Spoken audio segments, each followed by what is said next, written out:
Bonjour à toutes et à toutes. Cette semaine, malgré le contexte politique peu propice, la roue du droit social continue d'avancer sur sa lancée. Côté décret tout d'abord.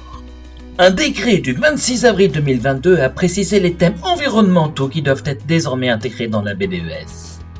Rappelons que cette base de données à destination des syndicats connaît elle aussi un greenwashing. Elle devient la BDESE pour environnement. Désormais, les employeurs devront mettre à disposition du CSE les informations suivantes. La politique générale de l'employeur en matière environnementale, la prévention et gestion de la production de déchets, notamment de déchets dangereux, et utilisation durable des ressources, en particulier d'eau et d'énergie. Les postes d'émissions directes à gaz à effet de serre et le volume de ces émissions lorsque c'est possible. Un volet environnemental doit être intégré à la formation des élus. Passons à la réforme des services de prévention et de santé au travail, SPST. Un décret a précisé un certain nombre d'éléments sur le fonctionnement de la médecine du travail. Le médecin peut déléguer toutes les visites et examens relevant du suivi individuel aux internes médecins du travail comme aux collaborateurs médecins. Il peut également les déléguer à un infirmier du travail, à l'exception des visites de reprise. Le décret précise que les missions de l'infirmier en santé au travail doivent être, sauf urgence, tournées vers la prévention. Cette prévention doit se réaliser sous la supervision du médecin du travail.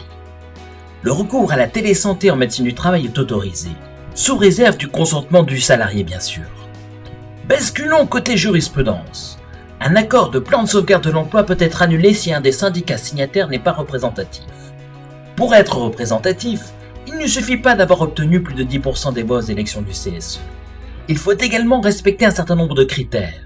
Ancienneté, indépendance et transparence financière. Vous me voyez venir, c'est sur ce dernier critère que le bât blesse.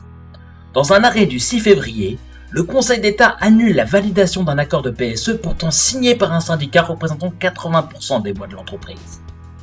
Le juge administratif a considéré que le syndicat ne respectait pas le critère de la transparence financière.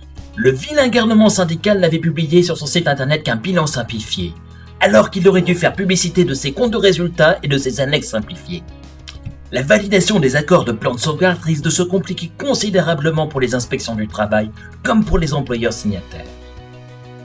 Un salarié réintégré par une entreprise a le droit au versement de l'intégralité de ses salaires, du moment où il a été abusivement licencié au moment de la réintégration. La somme à verser peut donc être très importante pour les entreprises concernées. Mais pour le collaborateur réintégré, cela peut également avoir une incidence fiscale non négligeable. Il s'agit en effet de salaires sur plusieurs années. Le collaborateur en question a-t-il le droit de réclamer une indemnité pour la majoration d'impôt ? Non, en a jugé la Chambre sociale de la Cour de cassation. Les incidences fiscales de la réparation d'un préjudice ne sont pas indemnisables. En bref, l'avis d'arrêt de travail et les avis d'arrêt de travail pour accident du travail et maladie professionnelle fusionnent pour leur partie arrêt de travail.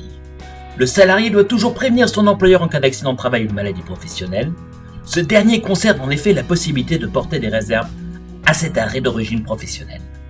Voilà, c'est tout pour cette semaine. Je vous souhaite une bonne semaine sociale et à la semaine prochaine.